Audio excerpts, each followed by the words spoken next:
Still on justice for Mohbad, my people, no be small thing o.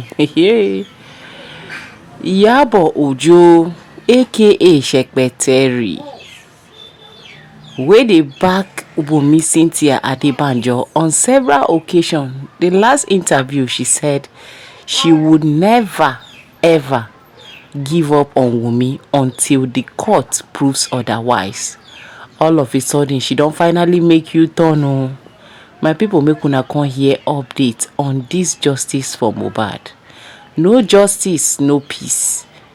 Anybody wey know something concerning wetin kpai Mohbad, wey dey pretend dey hide under the canopy, no how God of Mohbad go surely fish them out one after the other. He don dey finally involve the Tanzanian in-law, which is her daughter husband.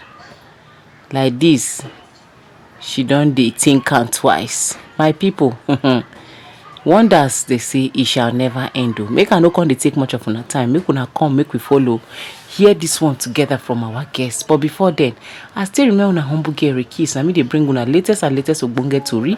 If you never subscribe to this channel, please subscribe. Hit on the notification bell so that it will notify you anytime we drop tori like this.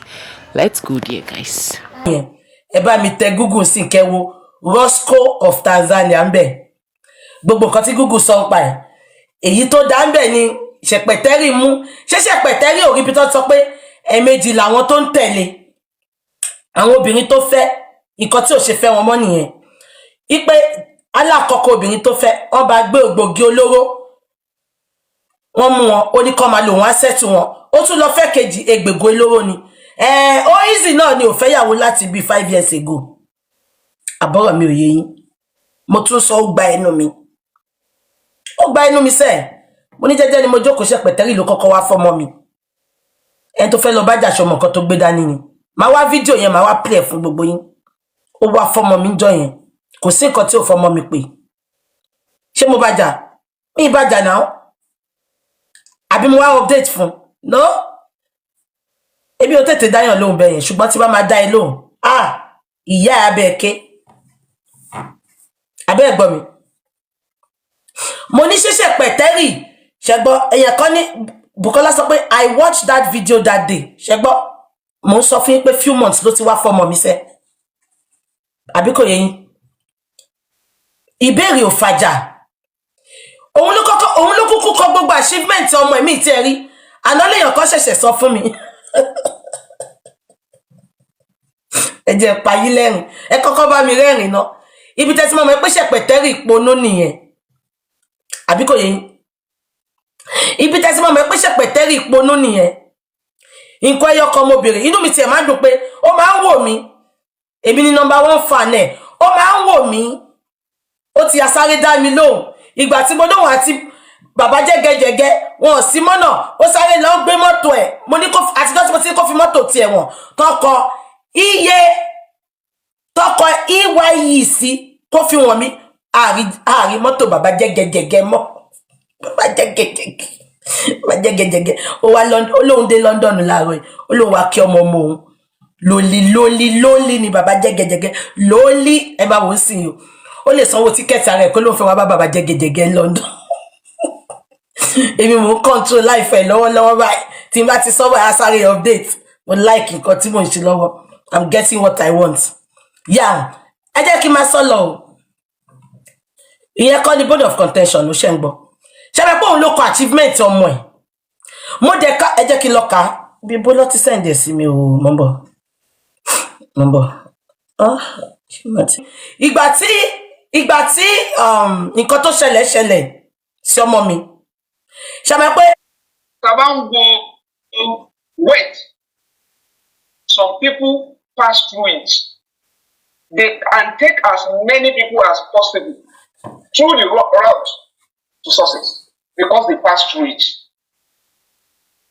But for somebody to sit down and think that, there are some things we do in Africa that are very funny. Ọmọ tí ò ti ṣiṣẹ́, ọmọ tá a kọ́ nílànà iṣẹ́, ọmọ tá a practicalize iṣẹ́ lójú ẹ̀, àwa mú owó dání, ẹni ẹ̀jẹ̀ bá mi tọrọ àlùbáríkà. òjò tí òṣù tó ń rọ̀ ni kò ní pẹ́ dá.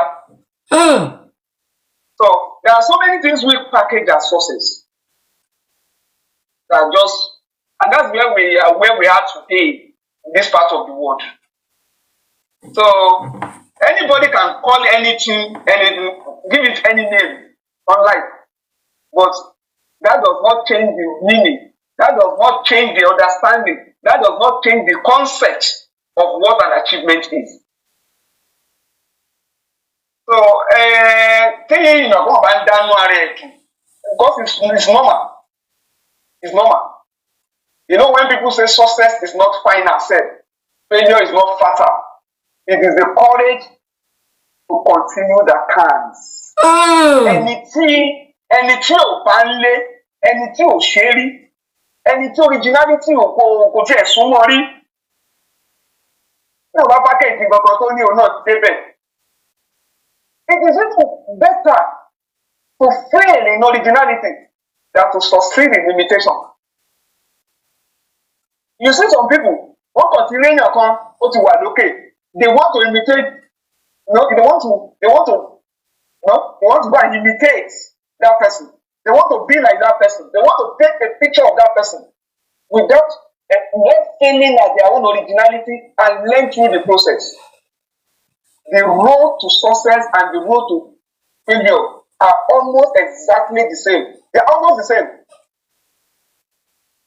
And two, first, ṣiṣẹ́ náà ni kò dẹ̀ ní success. You will continue to labor. You will continue to hit the track record of achievement. You will see some people. Just see àwọn èèyàn tó ń jí ọmọ gbé lórí social media. Nígbà tó ọmọ èèyàn lọ school, tó ọmọ èèyàn record. Á dẹ̀ lọ jí ọmọ ọlọ́mọ. Alọ́mọ náà ti graduate. You will even see some people. Ìwé tó ọmọ wọn ò kà. Per achievement ọmọ wọn ò ní. They will claim that they have it. Àwọn tọ́mọ wọn ò pass through fire lánàá. Where are those people? Àwọn Abiola ò lè dàbí Abiola because they didn't pass through it. So tọ́mọ èèyàn tó bá experience some difficulties on the road to success, let us deal with it. They will get there. Àwọn tí ò ready don prepare don package the success fún ọmọ wọn from day one. People who destroy others, people who are not ready to fail in any way but want to go and imitate success of others. It's a test of time now. That's what I will say now. Ẹni tó dídí àwọn kan lọ ẹ̀sán ṣiṣẹ́ kékeré ní kéèyàn náà torí kó fẹ́ kọ́pì nǹkan tó bá yẹ pé ọrùn yẹn ó nà nínú ilé ṣé kò ní easy ṣé the same thing náà kọ́. That's why you see some people now struggling on social media looking for validation. And they are the ones that are quick to condemn others. They are the ones that are even projecting failure of others. Ẹni tí fẹ́ ní bí inú failure rẹ̀ làwọn ti ń jí bẹ̀. That's useful. But they will package themselves as if, they are the best online. And some dummies, some people who don't even have brain, keep following them. They think that is success. Ìyá mi, níbi tá a bá dé Nàìjíríà dé. Kí ni wọ́n pè ní success in marriage? Kí ni success is even in wedding gan tá à ń pè success ká a fẹ́ da ọmọ pọ̀ àti. Kí ni success ìdá? Inú èèyàn máa kọ́kọ́ dùn ní pé ibo lọ́mọ mi ti lọ́kọ. Inú mi dẹ̀ dùn pé bí lọ́mọ mi ti lọ́kọ. Iṣẹ́ tọ́kọ ọmọ mi ṣe ni. Iṣẹ́ tíyàwó mi ń ṣe ọmọ mi ṣe ni. Ibi tó táwọn ọmọ yìí ni mo ti project ibi táwọn ọmọ yìí lọ ni. Ọmọ tèmi ọmọ tán tí mo fi tọ́ mú lẹ́yìn. Ní táwọn èèyàn ń gbé jáde ń jọ wedding nìyẹn náà.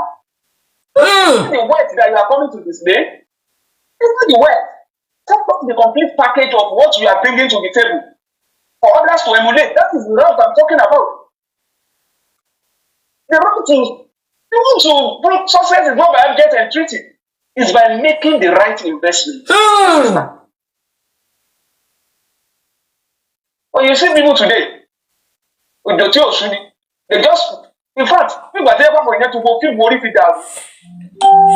They just sit down. Prosperity wedding, don't copy that in America, don't copy in Nigeria. Something that you cannot even have. There is no even way to adapt it into your own life.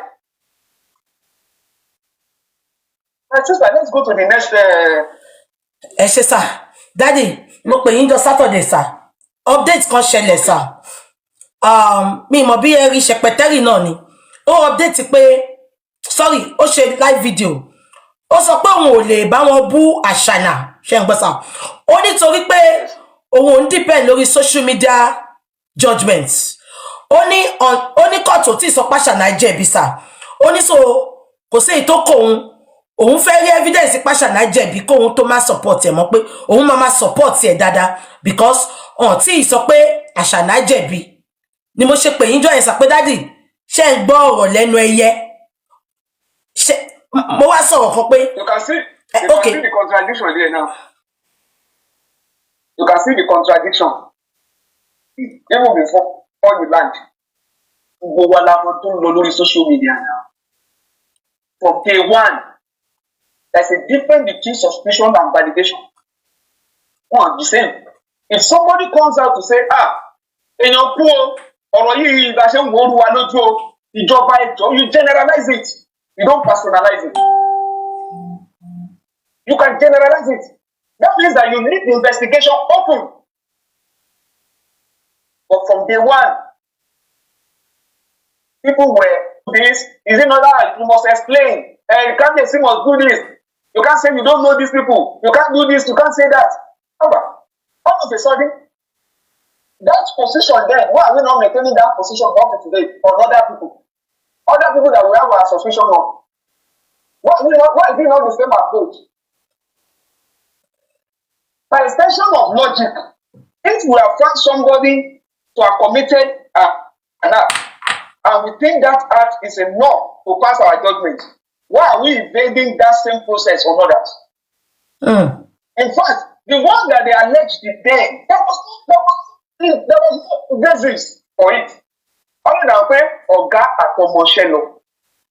That is just the relationship between them. Ọ̀gá àtọmọṣẹ́ dem need disagreement. But in this case, we have a more clearer picture of the wife in the picture of things that happen 24 hours before and 24 hours after. So how can we make it more clearer? Party statement ìgbọ́n tí ò jọra wọn. A situation where the wife would claim that I was in the kitchen when a strange nurse was attending to my husband. A situation where somebody said that they are fighting and they went and said wọ́n ń bá ọkọ ẹja lójú agbo. Ó ní pé òótọ́ ni ó gbọ́ ni wọ́n ń wo another direction. Ọkọ tó ti torí ẹ̀ lọ sójú agbo tó ló gbọ́ ọmọ dání. What is the essence of going to the show in the first instance with a baby tí ò tí wọ́ wọ́n yẹn? It was literally because of pé bóyá ọkọ ẹ̀ ó ní they were safe. Wọ́n wá ń gbọ́ kan yẹn jà. Wọ́n return to a different direction. Then enter eléyìí tá a wá rí clear statement yẹn different to ọjọ́ ara wọn. We have a clearer allegation from the left directed at the wife. Who points out that something was going on within the family. And even there was a direct accusation. Pé tí n bá kú, sọ pé ó fẹ́ pa mí, tẹ̀mí family ẹ̀ máa ṣe báyìí, this and that. It was so direct. And everything is acting out. And somebody is now saying that process, that one, could require social validation. It is the court that should pass through it. But the ọ̀gá tó dúró láyè, táàrí any direct, this is a criminal matter now. Direct contact should be established. If somebody was sent to do it, there should be a method. We should be able to link them together. If there is nothing against Naira Marley again, card the film of way kind of cancel it. They destroy that guy's career now. It's unfair. Very unfair. That is very unfair. We know something about this. People think that what we are doing now, people think they are doing it for any Naira. Don't do it for anybody. You are doing it for yourself and the future of your children. Exactly. You have already alleged that you are aware. Your children were in the picture. You can't tell me that there was a police report before them and that was not investigated. Which means you were acting together. For that one that you were now trying to report, it means that you are together. And there is no evidence that you have presented to the public. Until we Kokowasuta, we say, these are my reasons for this. So, you know what will happen in the case of Baba Isha. Papa Ijesha was convicted on social media even before that man went to court. Exactly. Is that not also social validation? You know the power of public opinion. You know the power of public opinion. Some people have been set free by court, but the public opinion still counts against them to tomorrow.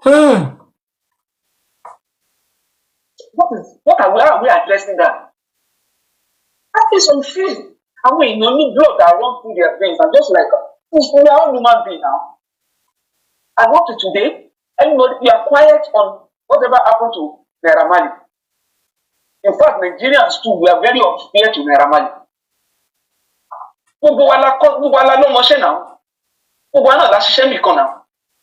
It's very unfair.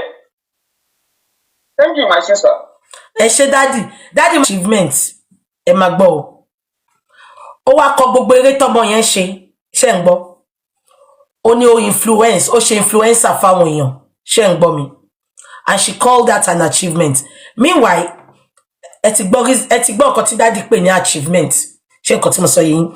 That is not the bone of contention. Ibi tí mo ti ní problem ní nǹkan tó kọ yẹn ni pé ó pe acting, ó pe kéèyàn máa act ní achievement. Ibẹ̀ mo ti ní problem pẹ̀lú ẹ̀. Acting tó jẹ́ pé tajá tẹran ló ń acting sìn. Ẹni tó bá lówó lè ní tí ò ní nǹkan kan tí skull ẹ̀ empty ó lè act. Gbogbo adèlá gbọ́ gbogbo bọ́ ti sọ pé àwọn ọmọ ní tíátà ń cross fork ara wọn. Tó bá ti lè gbà kó bá wọn sùn, wá mú ẹ sínú acting. So ó ti show pé ó need anything láti act. Wọn ò ní béèrè nǹkan tó scores ẹ ní school láti act. Acting is open for everybody. Unlike even other civilized country gan. Many people, tobacco ba ma won tó ń rìnbọn tó ń ṣeré bọ̀. Many of them, 80% of them man lọ sí school. Don't lọ kọ́ kíní yẹn gangan ṣé nǹkan tí mo sọ yẹn. Now, Shepeteri sọ pé acting is part of achievement, which is not. I refuse to accept that because hustle ló ń pè yẹn kò ń ṣe achievement. Ó ń hustle ni. Níbi tó ti ń wá kátàkárà kiri. Ṣé ń gbọ́? Kátàkárà kiri. Ó join acting ní tender age. Gbogbo yìí dẹ̀ sí ohun influencer ni. Ẹ bá máa dìímú o. Ìtọ́ ìṣọ́mọ̀ pé gbogbo àwọn tó ń tẹ̀lé àwọn olórí burúkú bíi ti ẹni tán lè fi dí ìgò kan ó ṣó ti yẹn. Now, ó tún wá sọ pé influencer is part of achievement. Ìyá mi, súnmọ́ mi níbi torí ìsúnmọ́ ni lámọ̀ṣẹ́ ẹni. Kíyàn influence is not an achievement. Olórí burúkú Shepeteri. Téèyàn bá ti dókó jù náà oríṣiríṣi oko olóko. Ó máa ń bá ọpọlọ jẹ́ ni. Ilẹ̀kùn tí n bá fẹ́ kàn ni mo ní kàn. Ìgbà tí mo wá sórí internet mo sọ pé Ashana. Ìgbà tí mo wá sórí internet mo sọ pé Ashana ti ṣe DNA. Ọ̀rọ̀ mi dàbí ìsọkúsọ. Àbí? Ṣùgbọ́n gbogbo ẹ̀ ń jọra wọn bọ̀. Gbogbo nǹkan tí mo ti sọ lórí internet pátápátá. Gbogbo yín, no, sorry, Ashana kan mo fẹ́ sọ Shepeteri ni mo yìí sọ. Mo máa ṣe pọ́n jọra wọn náà. Shepeteri àti Ashana náà. Tó bá ní what are the trees tó wà lábẹ́ pronouns àbí nouns? Ṣé mo tá bá wà sọ ma ya trees of family. So trees of family. Agbe prostitution sókè. Under that tree of prostitution, a fi Ashana síbẹ̀, a fi Shepeteri síbẹ̀, a fi ó ti gbàgbé àwọn orúkọ tó kù. So under the same tree ní gbogbo wọn ṣì wà. So tí n bá pe Ashana bí Shepeteri, orúkọ hierarchy, thank you. Abẹ́ gbogbo ẹ̀ náà ṣe mọ̀ pé ìgbà táwa sí wọn ní family tree. Wọ́n gbé family. Àwọn wo ló wà lábẹ́ tree yẹn? Father, mother, son, daughter. So prostitution ni tree yẹn. Àwọn wo ló wà lábẹ́ Shepeteri, Ashana, Ọ̀pálẹ̀mọ́ Fìgàndò ṣẹ́mọ̀ wọ́n tó lọ bẹ́ẹ̀ ni. So bó ṣe rí nìyẹn. Ṣé nǹkan tí mo sọ yẹ yín? But Shepeteri mo yìí ń bá sọ̀rọ̀ lọ́wọ́lọ́wọ́. Now kí ni wọ́n fẹ́ sọ? Nǹkan tí mo bá fẹ́ wá, àfi tí n bá ráyè tí ẹ bá sọ, nǹkan tí mo bá fẹ́ wá máa wà. Nǹkan tí mo fẹ́ jẹ́ kẹ́ mọ̀ láàárọ̀ yìí nìyẹn. Now, ìgbà tí Shepeteri, ṣe mọ̀ pé mò ń tẹnumọ́. Tẹ́ bá rí mi tí mò ń tẹnumọ́ nǹkan, ẹ mọ̀ pé mo ti ní nǹkan kan tí mo fẹ́ fi counter ẹni yẹn ni.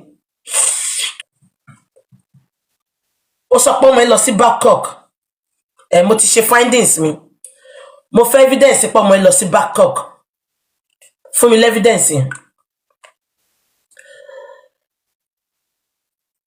mo sọ fún ẹ pé Studio University lọmọ ẹ lọ mo fẹ́ evidence pé ọmọ ẹ lọ sí Babcock má bẹ̀ fa ó ní wá parọ́ mọ́ fáwọn followers ẹ ó ní ṣẹ́rí bí ṣe wáyé ẹ wò mí dáadáa mi kì í parọ́ o bí dáàdì mi ṣe lọ ṣe ń gbọ́ ìwọ tó sọ pé lost priority yẹn gbogbo ó ń ṣayé ẹ̀ mo fi tèmi sílẹ̀ mo wá gbé tí mo bá dìrù so kí n má sọ̀rọ̀ mi.